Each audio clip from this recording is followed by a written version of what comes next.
आज की क्लास में जो हमने चीज़ें पढ़नी हैं, let me just jot them down ताकि हमें क्लियर हो कि हमने आज क्या चीज़ें पढ़नी, ठीक है।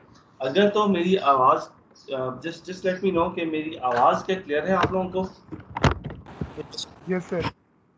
गुड। ओके, आज की चीज़ों में हमने क्या पढ़ना है कि we look at the analysis of the signals.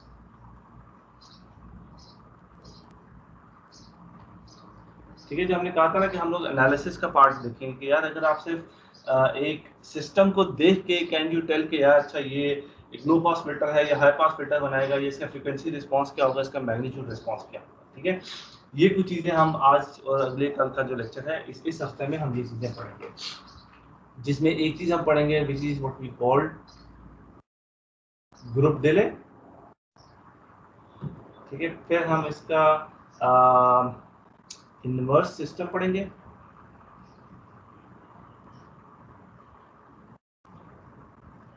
Inverse system क्या होता है, और उसके बाद हम इनके ठीक हो गया, ग्रुप डिले की चीज़ें हो गई, सही है। और यस, इसके बाद हम इसको मैटलैब में देखेंगे। ये मैटलैब में जो हमारे पास टूल है, how do you use it for testing, जो भी हम चीज़ें मैथमेटिकली पढ़ेंगे कि यार अगर हम इसकी इम्प्लीमेंटेशन देखते हैं कि यार mathematically it looks like this, तो अब हमें उसको इम्प्लीमेंट करना है। एक तरीका ये है कि हम उसको लैब में इम्प्लीमेंट करें, एक तरीका ये है कि हम कोई टूल बॉक्स यूज़ करें, और टूल बॉक्स के लिए MATLAB is a very good tool. अच्छा, अभी तक हम लोग जो इस सारे में जितना भी चीज़ें पढ़ते आए हैं, कॉन्वोल्यूशन मेथड से हमने क्या किया, जब भी हमने कॉन्वोल्यूशन करनी है तो हम उसको लिखते हैं कि अच्छा y of n is equal to h of n convolve with x of n, ठीक है। इससे अगर हम this is what we call convolution, इसको जिस वक्त हम फोरियर डोमेन में लिखते हैं e raise power j omega is equal to h of h e raise power j omega multiplied by x e raise power j omega, ठीक है। इसको हम इस तरीके से रिप्रेजेंट करते हैं, या if I generalize this thing, तो हम मैक्सिमम जितना अभी तक हमने पढ़ा है, हम इसके मैग्नीट्यूड की तरफ से बात कर रहे थे कि y e raise power j omega, इसका magnitude is equal to h e raise power j omega, इसका magnitude and x e raise power j omega, ठीक है। ज़्यादातर हम इसकी टर्म्स में बात कर रहे थे, हम लोगों ने किसी टाइम पे भी इसके फेस के बारे में बहुत ज़्यादा हमने जिक्र नहीं किया, ठीक है। अब हमें बिकॉज वी नो कि यार जैसे ये कॉम्प्लेक्स नंबर्स हैं, कॉम्प्लेक्स नंबर्स में अमूमन जब आप इनको फेज मैग्नीट्यूड जब मल्टीप्लाई हो रहा होता है तो फेज क्या होता है,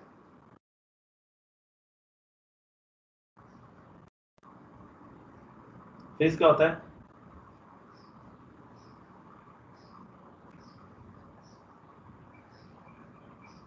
फेज ऐड होता है, सही है।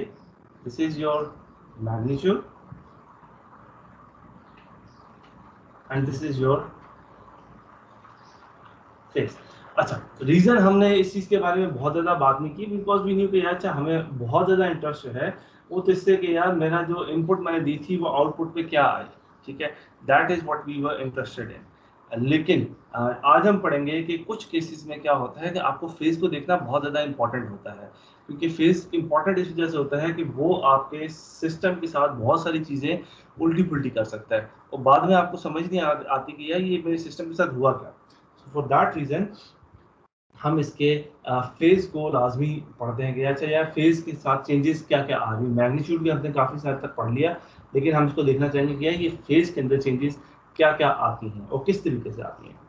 अच्छा, इंपॉर्टेंट चीज़ें just as a recap, we knew के अच्छा अगर आपके पास कोई भी एक सिस्टम है, IAR सिस्टम लेट्स हम लिखते हैं, IAR सिस्टम है, उसको अगर हम as a difference equation represent करते थे, as a difference equation represent करने के लिए हमने कहा था कि यार हम इसको a के y of n minus k, k goes from 0 to m is equal to b के x of n minus k with this summation k is equal to 0 to n। इस तरीके से हम इसको एज अ डिफरेंस इक्वेशन लिख सकते हैं। अगर मैं इसको z की फॉर्म में लिखूं तो h of z that comes out to be,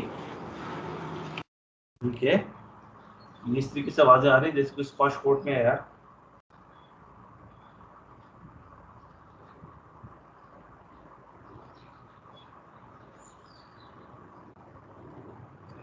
k is equal to 0 to n and summation k is equal to 0 to n, जिसमें हमें पता कि यार अच्छा ये जो टॉप वाला है this is mainly your zeros,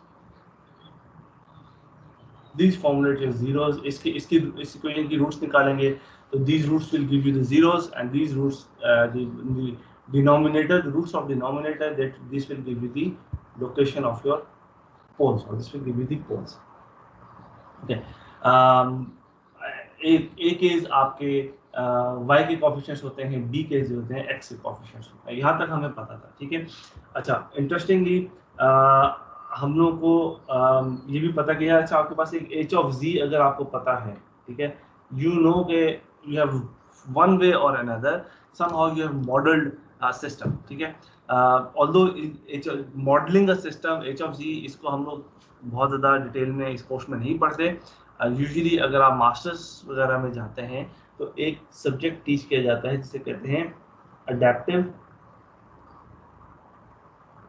DSP या अडेप्टिव सिग्नल प्रोसेसिंग। यूजुअली इस वाले कोर्स में मॉडलिंग ऑफ अ सिग्नल कि आप एच ऑफ जी किस तरीके से मॉडल करते हैं, ये वाला बहुत ज़्यादा डिटेल में पढ़ी जाती है चीज़ें। ओके, बट लेट्स अज्यूम कि for somehow we have modelled a system. अब ये सिस्टम जो है हम लोगों ने पढ़ा हुआ है कि अच्छा इस तरह का सिस्टम हो सकता है कि for example there is a transmitter and there is a receiver, जो कि हमारा मोबाइल है। मोबाइल फ़ोन पे जब हमने इसको रिसीव करना है सिग्नल को, तो वो किस इस तरीके से आ सकता है, इस तरीके से रिफ्लेक्ट होकर आ सकता है, एंड इस तरीके से मल्टीपल तरीक़ों से हमारे पास रिसीव हो सकता है। अब दिस चैनल डिस्टॉर्शन, जो भी ये चैनल डिस्टॉर्शन कर रहा है, this is what we have to model, ठीक है। मॉडल इस वजह से करना है कि इसकी वजह से आपके सिग्नल में चेंजेस आती हैं and we need to find an inverse of this model, ताकि हम उसको उसके साथ मल्टीप्लाई कर सकें, मल्टीप्लाई या कन्वॉल्व कर सकें इन टाइम डोमेन, ताकि वो उसका चैनल के इफेक्ट को ख़त्म हो सके। अनदर एग्जांपल इज एमआरआई, ठीक है। जब किसी का एमआरआई हो रहा हो तो उसको बड़ी देर के लिए उस मशीन के अंदर लेटाया जाता है कि जी अभी ज़रा आप लेट जाएं, आधे घंटे के लिए हम इसकी डेटा एनालिसिस करेंगे। अब उसमें ज़रूरी बात है आधा घंटा बिल्कुल स्टिफ होकर इस तरीके से रहना बड़ा मुश्किल होता है। It's very difficult to stay stiff. फिर there are some other things that are naturally going on in your body, like your breathing, your heart beat. इसको आप रोक नहीं सकते। हार्ट बीट की वजह से जब आप ब्रीथ कर रहे हैं, ब्रीदिंग की वजह से चेस्ट अप एंड डाउन हो रही है, उसके इफेक्ट्स आते हैं, उसके डिस्टॉर्शंस आती हैं, उनको मॉडल करना पड़ता है। उनको मॉडल करके आपको अपने सिस्टम से निकालना पड़ता है। सिमिलरली अगर आप एक बहुत लो फ्रिक्वेंसी का सिग्नल रिकॉर्ड करें, फॉर एग्जांपल ईजी के सिग्नल्स रिकॉर्ड कर रहे हैं, तब उस लो फ्रिक्वेंसी की रिकॉर्डिंग में आपके पास जितनी भी अप्लायंसेस हैं, लेट्स से इलेक्ट्रिसिटी है जो कि 50 हर्ट्ज पे है, उसकी नॉइज आ रही होती है, या आपके एनवायरनमेंट की नॉइज आ रही होती है, उन सब चीज़ों को निकालना होता है। उनको निकालने का तरीका क्या होता है कि आप एच ऑफ जी मॉडल करते हैं, फिर आप इसका H inverse of G find करते हैं, ठीक है। इस तरीके से फाइंड करते हैं कि अगर इन दोनों को मैं मल्टीप्लाई करूं, आई शुड गेट अ 1, एक दूसरे को कैंसिल आउट कर दें।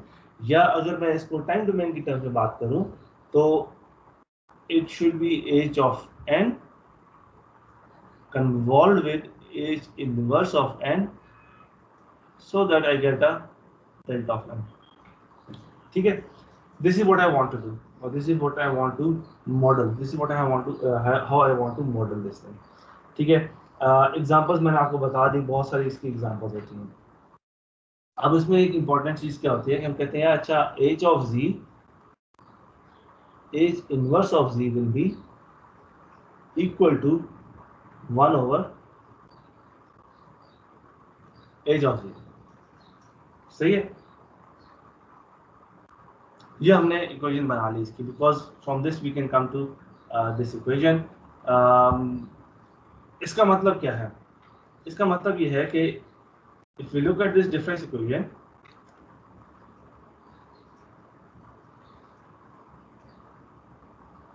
एच ऑफ जी के अंदर जो पोल्स थे, एच इनवर्स ऑफ जी में वो क्या हो जाएंगे?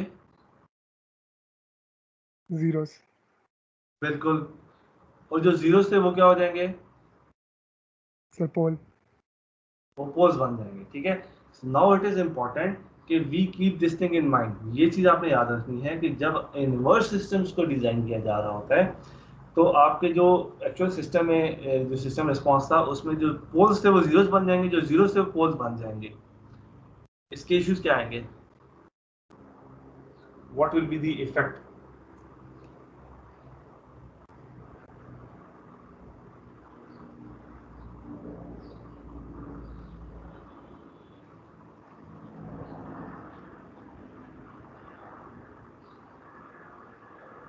सर रिस्पॉन्स पूरा चेंज हो जाएगा सिस्टम का सर, पूरा हमने सिस्टम चेंज कर दिया।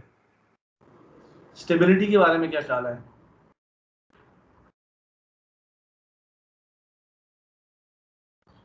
सर वो इन्वर्स हो जाएगी। इन्वर्स हो जाएगी, यस।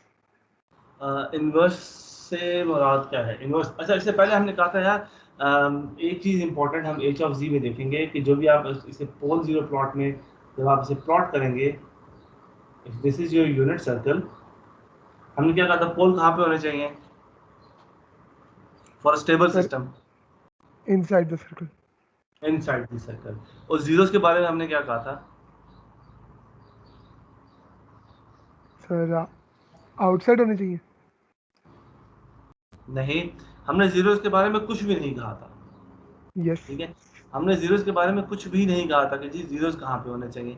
हमने सिर्फ इतना कहा था कि पोल्स जो हैं आपके for a stable system, they have to be inside the unit circle, they can not be on the unit circle, they cannot be outside the unit circle, they have to be, all of the poles have to be inside the unit circle. ठीक है, now that was important, that was important। हमने कुछ भी उसके बारे में, क्योंकि हमने कहा था कि यार अगर वो राइट हेडेड सिग्नल है तो आउटसाइड द आउटरमोस्ट पोल होगा and the region of convergence must have the unit circle. ये चीज हम लोगों ने बात की थी फॉर अ स्टेबल सिस्टम। अब जब हम एच इनवर्स ऑफ जी ले रहे हैं, नाउ थिंक अबाउट इट कि अब क्या होगा? सर वो जीरोस पे डिपेंड करेगा कि वो कहाँ पे लाई करी। एग्जैक्टली। अब आपका क्या हुआ? क्योंकि आपके जीरोस, ये वाले जो जीरोस थे, they have become poles in the inverse system. अब आपको, इससे पहले तो हमने कहा था यार सिंपली हम वी डोंट इवन केयर कि यार जीरोस कहाँ पे जाते हैं, हमारी तरफ से वो जहाँ मर्जी प्लेस हो, हमें कंसर्न है पोल्स के साथ कि पोल्स जो है वो विद इन यूनिट सर्कल होने चाहिए। अब हमें पता चल रहा है कि यार जब आप इनवर्स सिस्टम की तरफ बात करेंगे तो आपको लाजमी है कि आपको इंश्योर करना है कि एच ऑफ जी के अंदर जो जीरोस हैं वो भी इनसाइड द सर्कल हों। रीजन बीइंग, ना सिर्फ पोल्स इनसाइड द सर्कल हों बल्कि जीरोस भी इनसाइड द सर्कल हों। रीजन बीइंग कि जब आप उसका इनवर्स सिस्टम बनाएंगे तो आपके जीरोस पोल्स बन जाएंगे, न्यूमरेटर वाले डिनोमिनेटर में चले जाएंगे, डिनोमिनेटर वाले न्यूमरेटर में चले जाएंगे। जब जीरोस पोल्स बन गए तो इट इज इंपॉर्टेंट कि poles have, for a system to be stable, poles have to be within the unit circle or the region of convergence must contain the unit circle। उसके लिए it was important कि zeros भी आपके within the circle होंगे। ठीक है, तो जब आप inverse systems की बात करेंगे, when you want to talk about these systems you need to ensure poles plus zeros inside the circle। ठीक है, and that is important। सही है, इस तरह के सिस्टम को, there is a special name for these kind of systems which are called minimum phase systems। ठीक है, जिन सिस्टम्स को डिजाइन करते हुए भी इंश्योर करते हैं कि यार poles and zeros both of them are within the circle, these are the called minimum phase systems. Because हम पहले से इस चीज को कैटर फॉर कर रहे हैं कि यार एज अ डिजाइनर और एज अ सिस्टम इंजीनियर कि यार आपका सिस्टम का हमें इनवर्स कैलकुलेट करना होगा। इनवर्स कैलकुलेट करने के लिए वी हैव टू इंश्योर कि जो अभी करंट सिस्टम है although usually we don't care about के zeros कहाँ place हों, लेकिन अब हमें consider करना है कि zeros आपके within the circle place हों, ठीक है, and that is important. Okay. अब हम थोड़ा सा बात करते हैं कि यार आपकी जो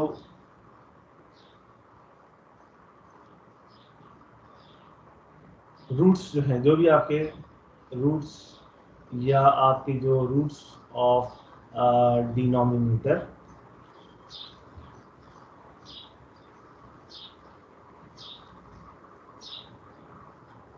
अगर मैं ये बात कहूँ कि आपके जो रूट्स हैं, if they are real of, उसके जो पोल्स हैं, if they are real, then आपकी जो आएंगे पोल्स हैं, they come in as complex conjugate.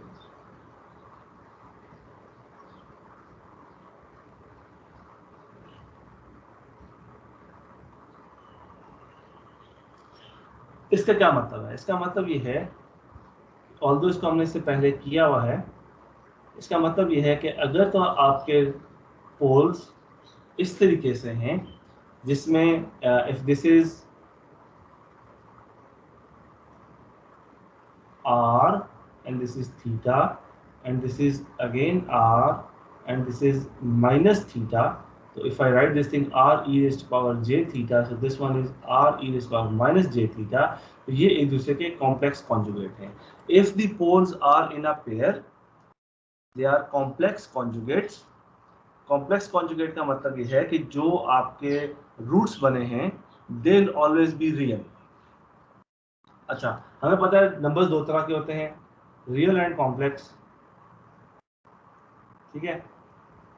अगर मेरे पास रूट्स रियल आ रहे हैं एज कंपेयर टू कॉम्प्लेक्स, ठीक है, अगर मेरे पास वो आते हैं let's say 10, 9 and 3 as compare to 10 plus 3j या 9 प्लस 10j या 3 माइनस 9j, इन दोनों में फर्क क्या होगा? फर्क क्या पड़ेगा? सर ये 3 डायमेंशन में हो जाएगा कॉम्प्लेक्स वाला, रियल तो फिर वो सिंगल प्लेन होता है. किसी हद तक ठीक है बात. बात यह है कि because we know these are basically the coefficients of the of y, ठीक है. कोफिशिएंट्स का मतलब है कि इन्होंने मल्टीप्लाई होना है, ठीक है, जो भी इनपुट आएगी उसके साथ ये मल्टीप्लाई होंगे. So these are my a case. सब मैग्नीट्यूड के तौर पे एक तरह से यूज करा होगा रियल वाला. यस, बिल्कुल ठीक है. तो जिस वक्त आप इनकी मल्टीप्लिकेशन करेंगे, रियल नंबर की multiplication is quite simple. 10.93 number था, मैंने उसको एक नंबर के साथ मल्टीप्लाई करना है, मुझे सिर्फ इसकी एक फ्लोटिंग पॉइंट मल्टीप्लिकेशन करनी है. लेकिन अगर आप इस टर्म से बात करेंगे एक आंसर निकालने के लिए, लेट्स से मैं आपको दो नंबर्स देता हूं, x1 प्लस y1j, तो इसको आपने मल्टीप्लाई करना है x2 प्लस y2j, ठीक है, एज कंपेयर टू आपने x1 मल्टीप्लाई बाय x2 करना है. कितने नंबर ऑफ ऑपरेशन चाहिए?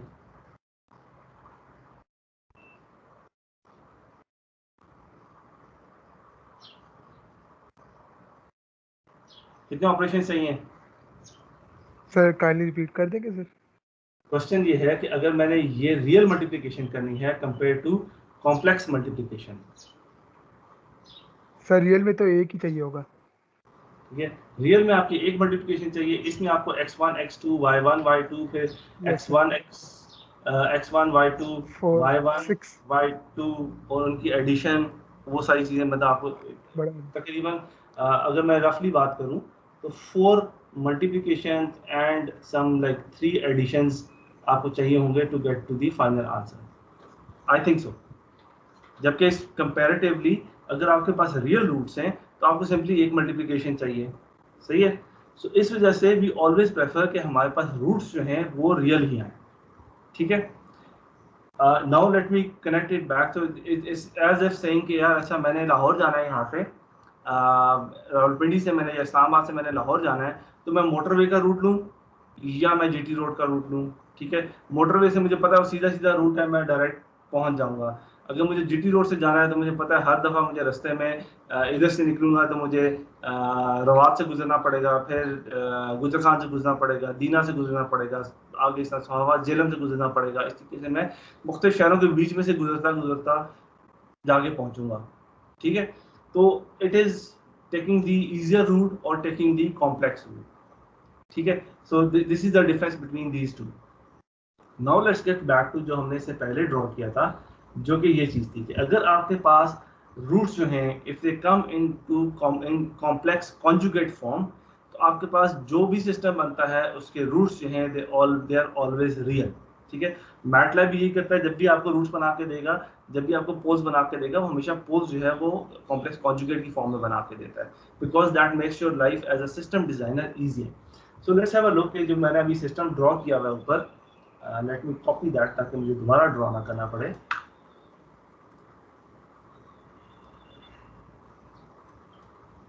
Control C and V, okay, ताकि मुझे दोबारा ड्रॉ ना करना पड़े। This system, so h of z is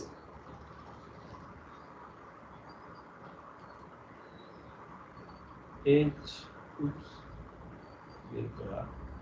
h of z that is equal to 1 over 1 minus r e raised to power j theta z inverse 1 minus r e raised to power minus j theta z inverse, ठीक है। ये इसका system response बनता है, ठीक है। And if I solve this thing, what do I get? 1 plus r square z raised to power minus 2 minus r e raised to power j theta z inverse minus r e raised to power minus j theta z inverse, ठीक है। Correct मैंने लिखा है? Yes sir. 1 plus r square z raised to power minus 2 minus r e raised to power j theta plus e raised to power minus j theta z inverse. So I can write this thing down as 1 over 1 plus r square z in raised to minus 2 minus r cosine of 2 cosine of theta z raised to minus 1। सही हो गया? Yes sir. सही। अगर मैं इसको late से इस form में लिखता हूँ 1 minus r cosine of 2r cosine of theta 0 - 1 plus r square 0 - 2। Okay, now let's have a look at this thing। ये मेरे पास क्या इक्वेशन बनी है?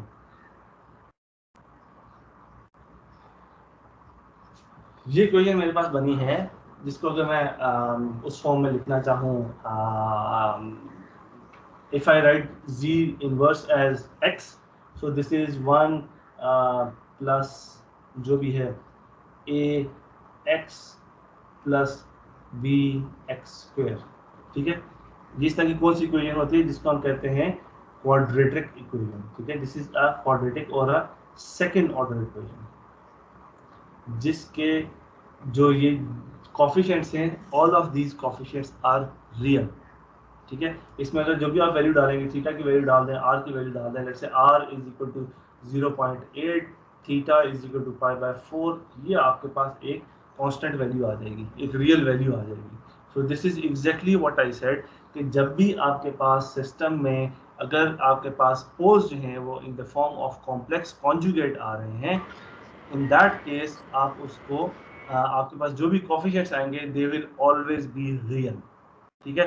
And that is a very important thing जिसको भी हम थोड़ी सी देर में जब हम FIR सिस्टम्स को पढ़ेंगे तो उस वाले केस में विल रिकैप देखते हैं कि जब भी आपको सिस्टम जो है वो पेयर्स में पोल्स बना रहा होगा, उस वाले केस में आपके पास जो रूट्स आएंगी दे बी रियल। रियल का मतलब ये है कि आपकी लाइफ इजी है, आपको नंबर ऑफ मल्टीप्लिकेशंस कम करनी है। अगर आपके पास वो कॉम्प्लेक्स की फॉर्म में आ गए होंगे, जो कि जब आप IAR सिस्टम बनाते हैं तो कॉम्प्लेक्स की फॉर्म में आते हैं, तो आपके पास नंबर ऑफ मल्टीप्लिकेशंस और your life becomes slightly difficult, क्योंकि अब आपको जो वैल्यू स्टोर करनी है, पहले तो आपने सिंपली एक एरे बनानी थी x जिसमें डेटा आ रहा था आपके पास x ऑफ n, फिर आपने h की बनानी थी जिसमें h ऑफ n आ रहा था। अब आपको और उनको आपने मल्टीप्लाई करते जाना था।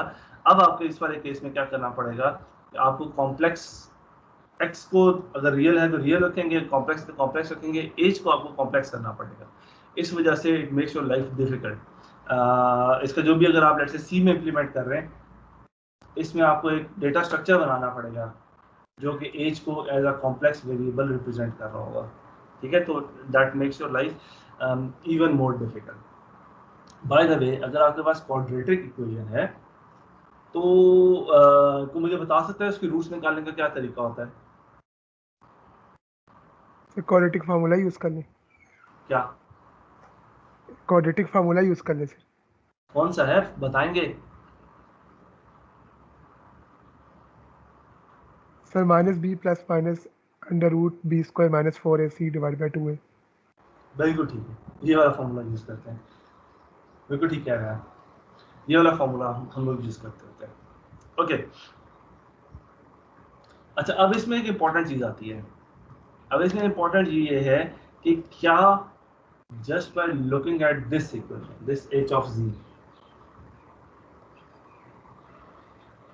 can I tell or can I say whether my system is stable or not? So if I write this thing down,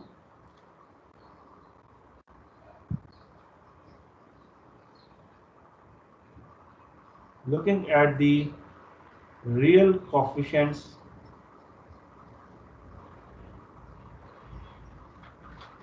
of your second order equation,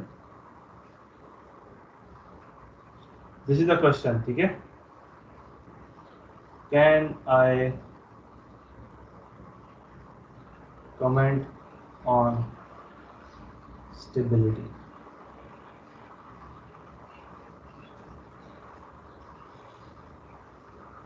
ठीक है, this is the question. Have a look at it and tell me just by looking at it, can I actually suggest कि यार ये value जो है वो मेरा system stable होगा या नहीं होगा? No sir. नहीं। ओके, मैं आपको कहता हूँ yes, I can tell you. सही है, रीजन भी आई नीड टू, इसके कोफिशिएंट्स को हम देख लेते हैं। कोफिशिएंट्स क्या क्या हैं? कोफिशिएंट्स क्या है? आर स्क्वायर और सर वो वैल्यूज ऐड करनी पड़ेगी, फिर थोड़ा सा डिफाइन हो जाएगा। सर वैल्यूज ऐड करनी पड़ेगी, फिर थोड़ा सा डिफाइन हो जाएगा। वैल्यूज ऐड करनी पड़ेंगी ना, वो तो हमें जरी बात है, ऐड तो करनी यस पड़ेगी। सर। बिल्कुल ठीक आप कह रहे हैं। अच्छा, अब मुझे पता है कि कोसाइन ऑफ जीरो क्या होता है? 1। 1। Cosine of zero, theta is equal to 0, this is cosine of 0 is 1। बाकी वैल्यूज इससे कम होती हैं, ऐसा ही है? Yes sir. ओके, अगर मैं इसको theta of when this is equal to pi, तब क्या होती है इसकी वैल्यू? सर -1। क्या होती है?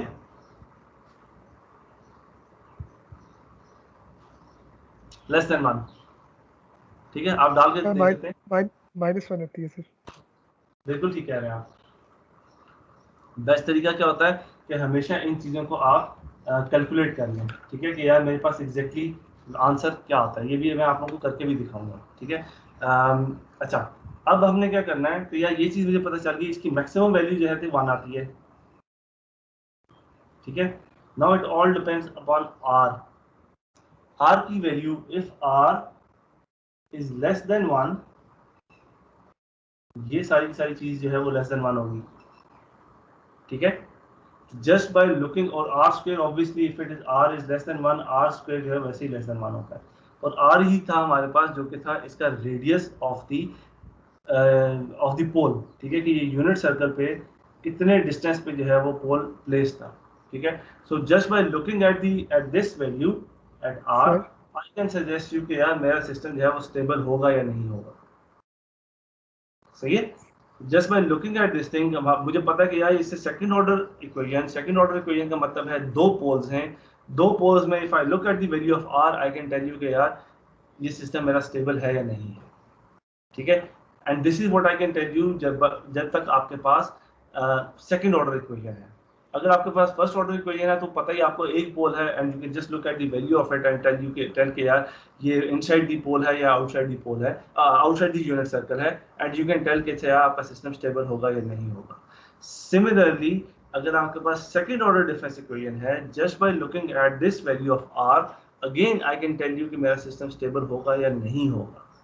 But can I continue doing the same thing अगर आपके पास थर्ड ऑर्डर डिफरेंस इक्वेशन आती है या फोर्थ ऑर्डर डिफरेंस इक्वेशन आती है या 40th ऑर्डर डिफरेंस इक्वेशन आती है, so it's not possible.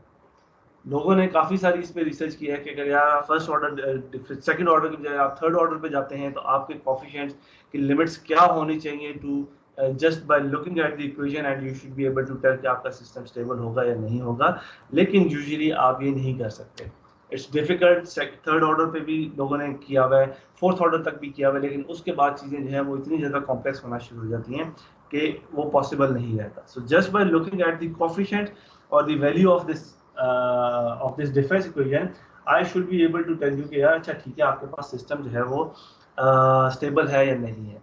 On the contrary if I give you this system 1 over 1 plus 0.5 z inverse plus सिर्फ एक second 0.8 z raised power minus 2,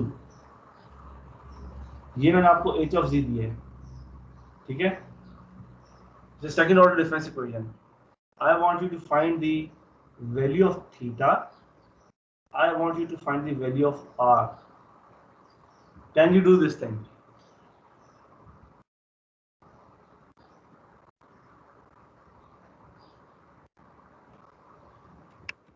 Can you find me the values of thetas and can you find me the values of r? क्योंकि मुझे पता है यार second order difference equation is 1 over 1 minus r cosine of theta z inverse plus r square z inverse z is minus 2। तो मुझे इन सिर्फ coefficients को equate करना है। r square is equal to 0.8, r cosine of theta is equal to 0.5, and I can, from using these two equations, two unknowns, I can find the value of r and theta. ये चीज clear हुई है? Before I take the question, क्योंकि कोई question करने लगा था। Is this thing clear? Yes sir. इसमें सिंपली करना क्या है, आपने दोनों साइडों पे स्क्वायर रूट लेना है and you find the value of r. R को इसमें डालें, कोसाइन इनवर्स, आर को दूसरी साइड पे डिवाइड करेंगे, कोसाइन इनवर्स लेंगे इस वाली वैल्यू का and you get the values of theta. So just by if I give you this equation, ये बड़ी सिंपल सा होना चाहिए। ये आपको मैं इक्वेशन दूं, you should be like in a second you should be able to find the value of theta and r के यार आपकी लोकेशन क्या होनी चाहिए इस इन पोल्स की। ठीक है। There was a question. Somebody was asking a question. Can I take the question now?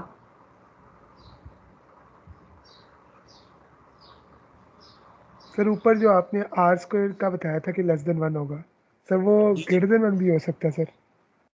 मुझे ये बताएं, if I have ensured r is less than 1, yes sir. r sir square क्या आर होगा? सर आर स्क्वायर अगर फर्ज करें are जो है वो -2 है तो आर स्क्वायर तो 2 हो जाएगा ना सर? ठीक है। अब ठीक है? यस सर, अब ठीक है। Thank you. सही कहा आपने, बिल्कुल ठीक है, यस सर। बिल्कुल ठीक है आपने। मुझे यहाँ पे ये मैग्नीट्यूड लिखना चाहिए था।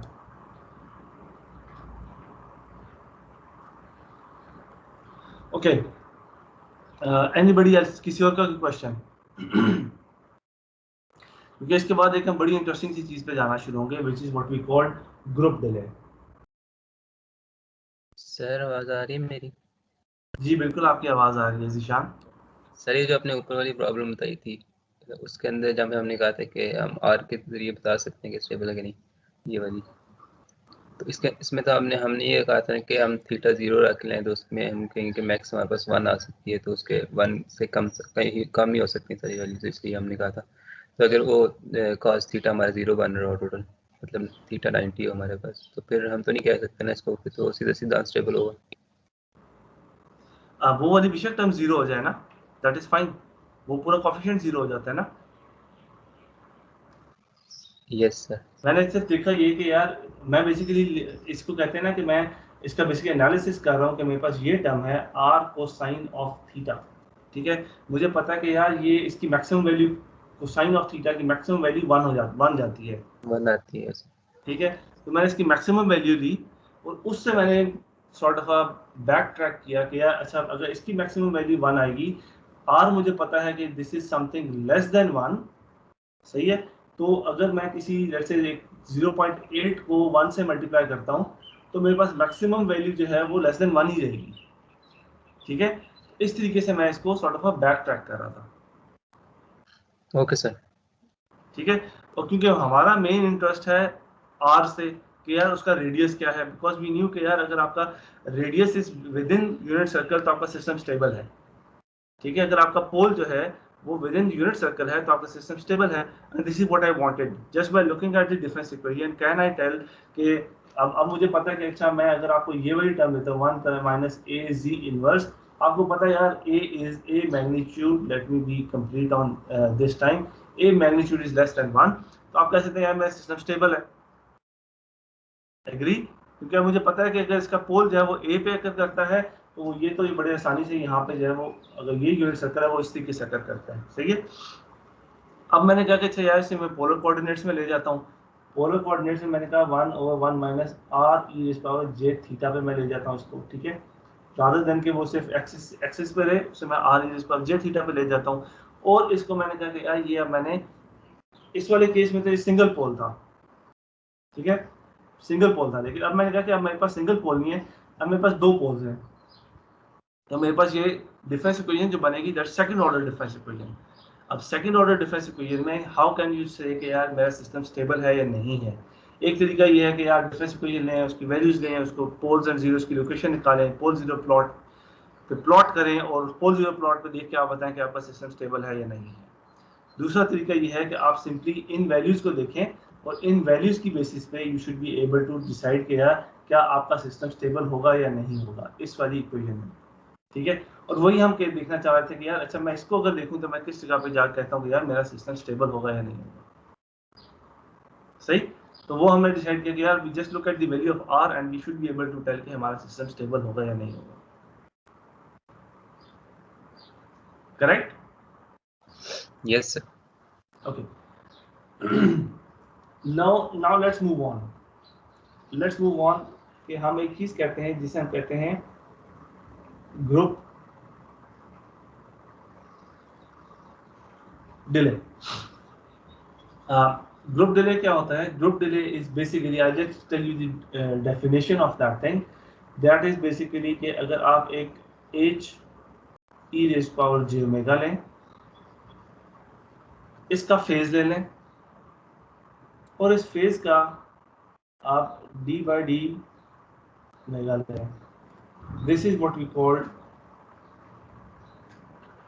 ग्रुप डिले, ठीक है। Obviously it does look like यार अच्छा इतनी कम्बरसम किस्म की क्या इक्वेशन बना दी भाई, तो थोड़ी सी तो जरा जिंदगी आसान करो, पहले इतनी चीजें कॉम्प्लेक्स होती जा रही है। लेकिन this is what the group delay is, this is basically the derivative of the phase response of your system. अच्छा अब इसका इफेक्ट क्या होता है, what is the reason that you want to calculate the group delay. Group delay is कि जब भी आप अपने फिल्टर्स के साथ अपने सिग्नल को कन्वॉल्व करते हैं, जब आप लोगों ने फिल्टर की कमांड यूज की है, आप लोगों ने कहा कि यार मुझे FIR1 के थ्रू मैंने फिल्टर बनाया, उसके बाद मैंने कहा फिल्टर मैटलैब के अंदर h,1,x, ठीक है। तो ये मेरे पास जब आप इसको प्लॉट करते हैं, x अगर आपके पास जैसे यहाँ पे आया था 0 पे, इस तरीके से आपका x आया होता, अमूमन आपके पास जो y आता है दैट कम्स लाइक दिस, कुछ डिले के बाद आ रहा होता है, ठीक है। वो जो हमें पता है कि यार वो तो बेसिकली कन्वॉल्व करने की वजह से आ रहा होता है, क्योंकि कन्वॉल्व करते हैं तो कुछ देर बाद आपके जब वैल्यूज सम अप होती हैं तो उसके बाद आपके पास वो आ रहा होता है, which is basically the usually length of h divided by 2, इतने सैंपल्स के डिले से आ रहा होता है। अच्छा, इसका इफेक्ट क्या होता है? इसका इफेक्ट ये होता है कि पहले हम बात करते हैं उसके बारे में, FIR फिल्टर्स की। ठीक है, हमने पढ़ा था कि यार आपका जो भी FIR फिल्टर होता है यूजुअली दैट इज, या आपके पास कोई भी अगर सिस्टम है, जैसे हम कहते हैं, हमने इससे पहले पढ़ा था कि आपके पास लीनियर फेज सिस्टम्स होते हैं, जो कि क्या होते हैं, which are basically real and which are even. ठीक है, ये आपके जो होते हैं लीनियर फेज सिस्टम्स होते हैं। इसका मतलब ये है कि आपके पास एक सिस्टम है जिसकी वैल्यू है 2, दूसरी वैल्यू है 4, 2, 2, 0, 1 and -1। This is a real and even system. ठीक है, bye looking at it I can say कि यार अच्छा, इसको जो मैं फोरियर डोमेन में लिखना भी चाहता हूँ, तो आई नो कि अगर ये टाइम डोमेन में रियल एंड इवन है तो फोरियर डोमेन में भी रियल एंड इवन ही होता है, because we can write this thing as 4 plus 2e raised to power minus j omega plus 2e raised to power plus j omega। इसी तरीके से लिखेंगे ना h e raised to power j omega को, है ना? Yes, sir. Good. So I can write this thing down as 4 plus 2 e raised to power j omega plus e raised to power minus j omega, which is basically 4 plus 2 cosine of omega। ठीक है, so 2 की बजाय ये 4 हो जाएगा, sorry, क्योंकि 4 इसका 2 इसका भी आ जाएगा। Okay, so I can look at it कि अच्छा ठीक है, इसका अगर मेरे पास टाइम डोमेन में सिग्नल रियल एंड इवन है तो फोरियर डोमेन में भी वो रियल एंड इवन ही होगा। रियल एंड इवन क्यों होगा? Because I know cosine, this is 4 cosine of omega is basically ये चीज है जिसका मैग्नीट्यूड 4 है instead of -1 and -1, and it is raised by a value of 4। ठीक है, it's a raised cosine।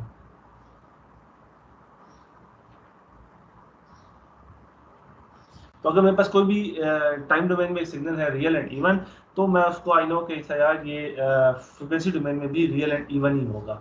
Real and even, even का क्या मतलब होता है? x of n is equal to x of -n। ठीक है, जो राइट साइड पे है वही उसका फ्लिप वर्जन लेफ्ट साइड पे आ रहा होता है। अच्छा, अब आपके पास अगर रियल एंड इवन सिग्नल होगा तो remember this thing, you can always formulate it in the form of pairs. आप इसको देखते हुए सीधा कहते हैं यार अच्छा ठीक है, ये वाला पेयर बनेगा इसके साथ। ठीक है, अच्छा मैं इसके बाद एक और कॉम्प्लेक्स सिस्टम, ज़्यादा बड़ा सिस्टम ड्रॉ कर लेता हूँ rather than this simple one। So let's say this is 4, this is 3, this is 3, this is 1, this is 1। इसी तरीके से आप इसको ज़्यादा बड़ा भी बना सकते हैं, 0, 1 and 2, -1 and -2। Just by looking at it I can say कि अच्छा यार ये मेरे पेयर्स बनेंगे और ये मेरे पेयर्स बनेंगे। ठीक है, और ये मेरी एक डीसी वैल्यू आ जाएगी। इसी तरीके से आप अपने सिस्टम को देख सकते हैं या इसके पोल्स भी जो है किस तरीके से मैं उनको कैलकुलेट कर सकता हूँ। ठीक है, अच्छा अब इसमें जो इंपॉर्टेंट चीज़ होती है, वी नो कि हमारे पास जो भी सिस्टम आ जाए इसके मुझे क्या करना है कि इसका जब भी मैग्नीट्यूड मैंने कैलकुलेट करना है, e पावर j ओमेगा, इसका मैग्नीट्यूड जब मैंने कैलकुलेट करना है, magnitude is basically real square plus imaginary square under the root. ठीक है, एग्री? ये सिंपल हमारी एलिमेंट्री मैथमेटिक्स है। सिमिलरली अगर इसका मैंने फेज कैलकुलेट करना है, phase of h e raised power j omega, usually that is calculated tangent inverse imaginary over real. इसी तरीके से कैलकुलेट होता है। Yes Yes, sir. sir. अब हमने जो ये सिस्टम को बनाया which is real and even, इसमें इमेजिनरी पार्ट क्या हुआ? 0। Correct? Yes, sir. Yes sir. Okay, imaginary part 0 हुआ तो उसका मैग्नीट्यूड क्या बनेगा? रियल। रियल। इसका फेज क्या बनेगा? 0. 0। ठीक है, तो इसी वजह से अगर आपको याद हो जब हमने FIR सिस्टम को कहा था तो हमने कहा था these are zero phase systems. ठीक है, ये आपके फेज को चेंज नहीं कर रहे होते, फेज को आपके सिग्नल के फेज या उसके एंगल्स को उनको वो चेंज नहीं कर रहे होते। अच्छा, अभी हम पहले थोड़ा सा what is the time now, हमारी क्लास है 10:30 तक की। ठीक है, let's take 5 minutes break. 5 minutes break के बाद will not take more than 5 minutes क्योंकि I want to finish this thing off. उसके बाद हम वापस आते हैं थोड़ा सा। अब इसको अभी तक हमने जितना सेटअप करना था हमने सेटअप कर लिया। अब हम FIR सिस्टम्स को देखते हैं, फिर IAR सिस्टम्स को देखेंगे, फिर हम उनको थोड़ा सा अगली क्लास के लिए जो कि हमने कल करनी है उसके लिए हम मैटलैब के फिल्टर डिजाइन टूल बॉक्स को देखेंगे कि यार अच्छा उससे क्या फर्क पड़ रहा होता है। ठीक है, so let's take a 5 minutes break and after the 5 minutes we'll come back and we'll continue the class. Okay, sir.